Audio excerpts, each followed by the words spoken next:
many cars give you this much thrill. No.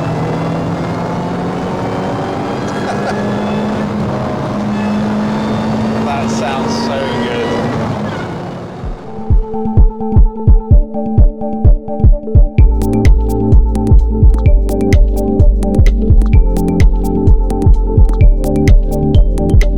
Welcome back to 111 Cars and to one of our favourite places in the world, to Winnats Pass in the Peak District. Today we're going to be bringing you an update on our Elise Cup 250s, as well as sharing some exciting news of what's coming to the channel soon. So keep watching. So John, we're in the Peak District, and subscribers to the channel will have probably already noticed that we just put out the promotional video for Lotus in the Peak 2022. That's right, yes, we have. We just literally put that live about a week, 2 weeks ago, and got some really good feedback from it. You know, we're trying to drum up the interest for what is a 20th anniversary of the forum. So it's actually organising the event. Yeah.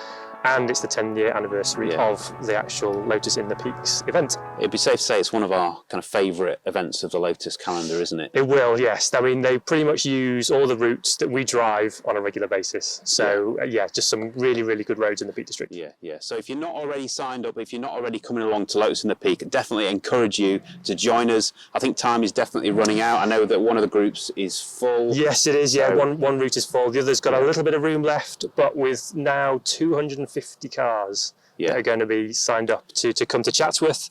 I think that's just going to be such an awesome event, and just imagine the colour. Oh, yes. It's going to be like skittles across the front lawn of Chatsworth. It's going to be epic. It really is. So it's an amazing event. We're not paid to plug this, by the way. We're not. We're literally just members of the Midlands Lotus Owners Club.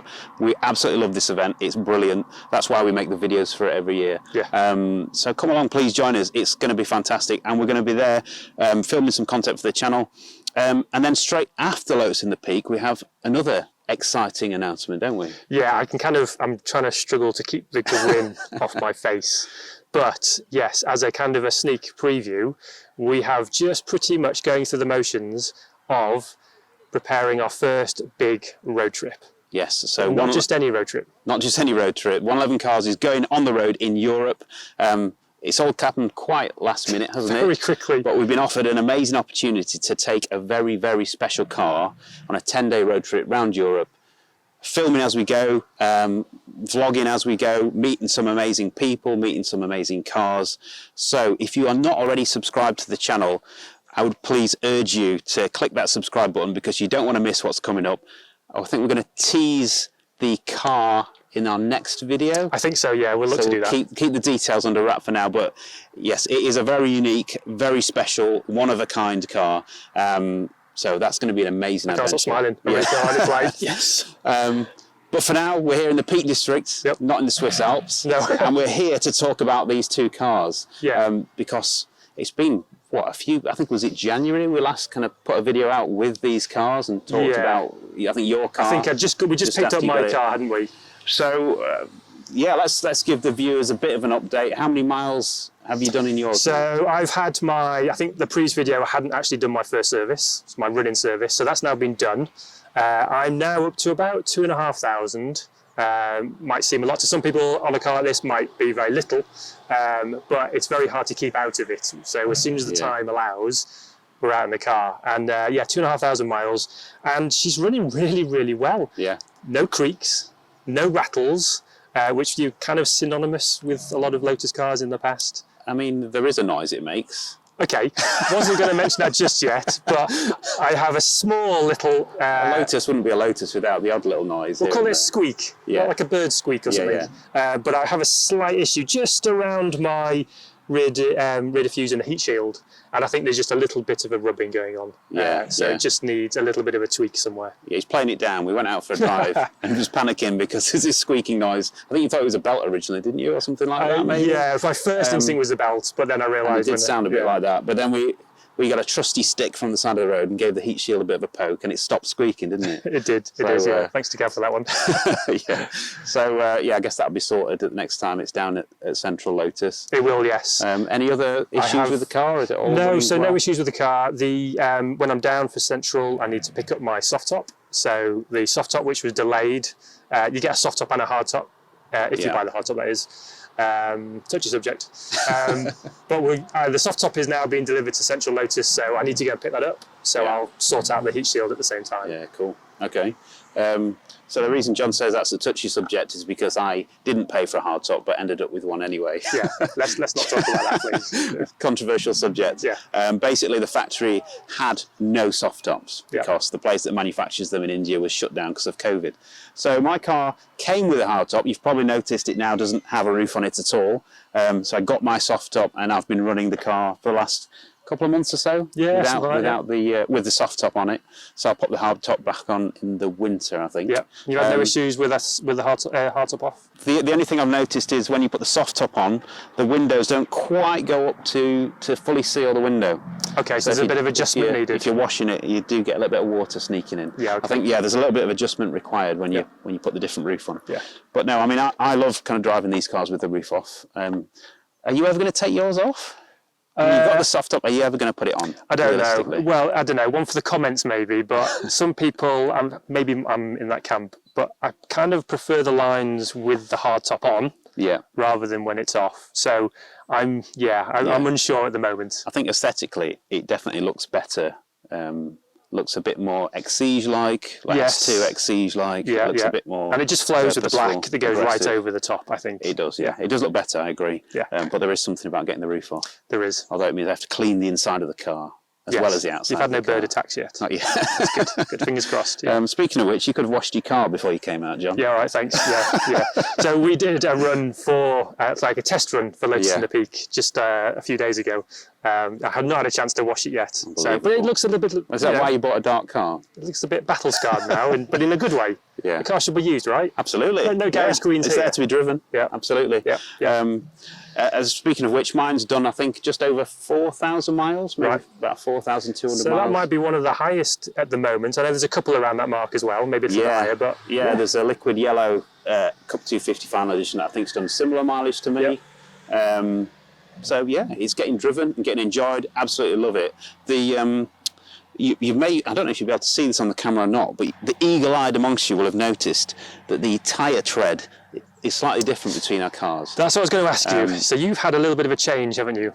Yeah, so these tyres, the AO52s, Yokohama AO52s, are absolutely brilliant, aren't they? Super sticky, super grippy, but they don't last very long. No. So a friend of ours had a set that lasted 3,000 miles, was it?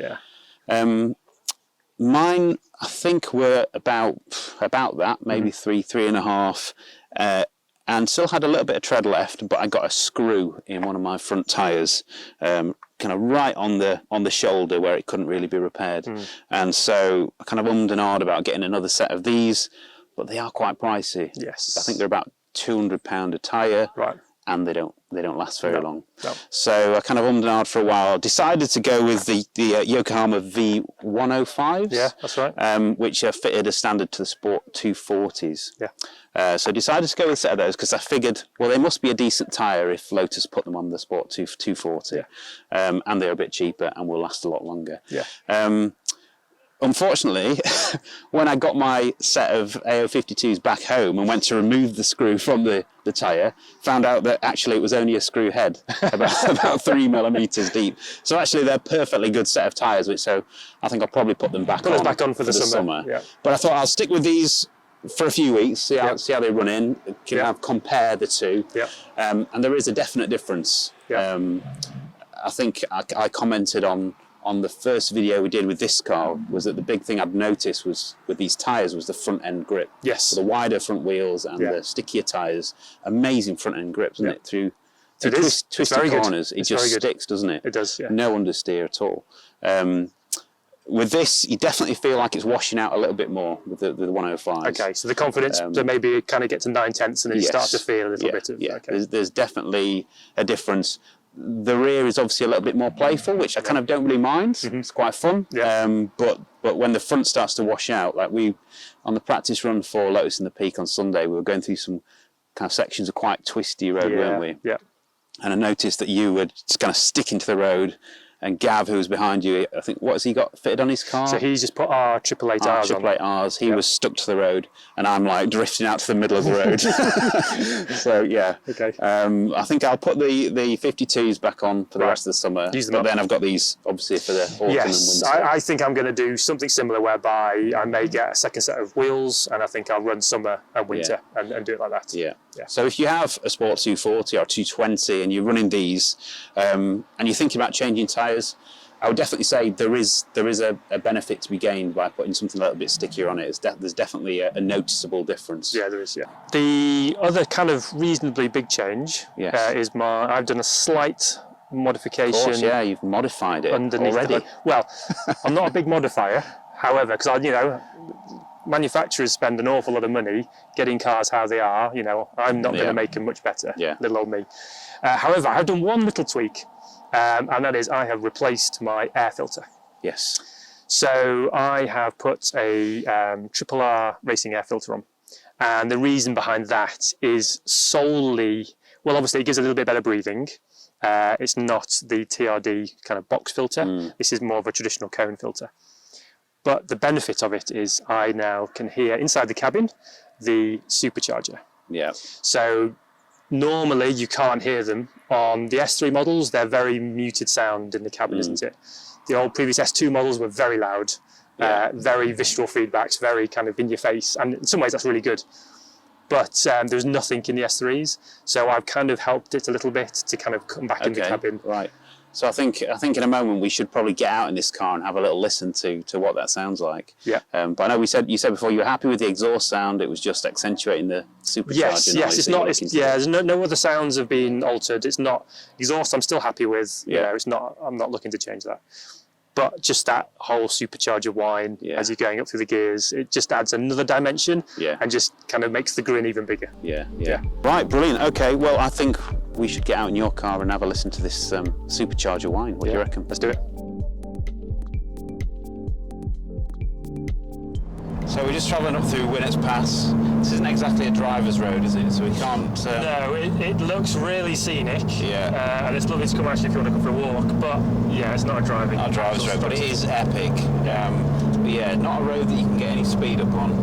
But if we take it to the top here, we should be able to stretch this car's legs and see if we can get a bit of supercharger whine. Hopefully, the microphones will pick it up. Yeah. All right, okay, so top of Winnats now. Nice open stretch of road. Okay.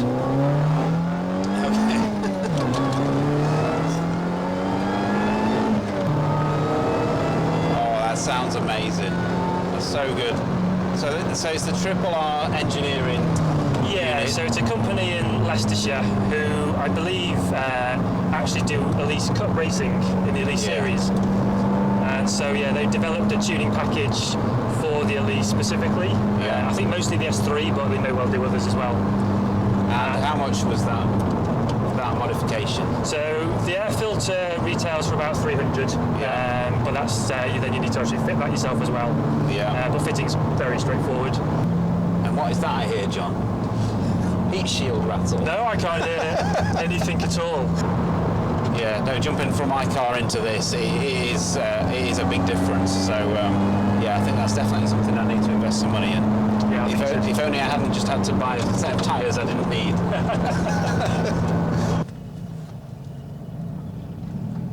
Just close your ears on that. So like car enthusiasts often do, you're always looking for the next car, or you're always looking for the next opportunity. Yeah. And I think having this car has always put me in a dilemma, because no matter what you think about, when you look at the market and you think, oh, I wonder what that's like, I wonder what this is like, not many cars give you this much thrill. No.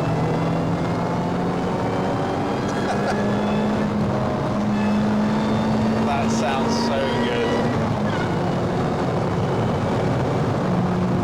I mean, the V6 in the Exige and the Aurora sounds amazing. Yeah, totally.